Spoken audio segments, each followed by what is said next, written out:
Share বাজার কেলেঙ্কারির হোতাদের বিচার হবে মন্তব্য প্রধানমন্ত্রীর।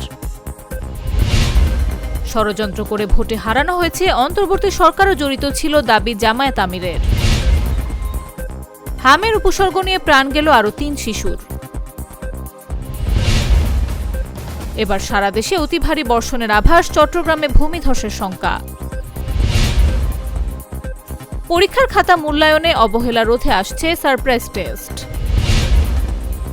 জাতিসংঘে স্থায়ী প্রতিনিধি হলেন আইরিন, পেলেন প্রতিমন্ত্রীর পদমর্যাদা। উখিয়ায় পাহাড় ধসের ঘটনায় নিহত বেড়ে ৮, জীবিত উদ্ধার ১৪। আওয়ামী লীগ নেতা এনু রূপনের ১০ বছরের সাজা, ৬৪ কোটি টাকা জরিমানা। বিপদসীমার ওপরে সাঙ্গু মাতামুহুরী, স্বল্পমেয়াদী বন্যার আভাস।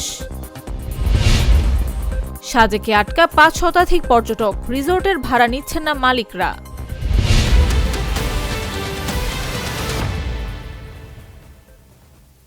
ইউরোপ, এশিয়া, আমেরিকা, যেখানে যাই বিশ্বের ১৪৫টি দেশে আজ ফ্রুটো পাই।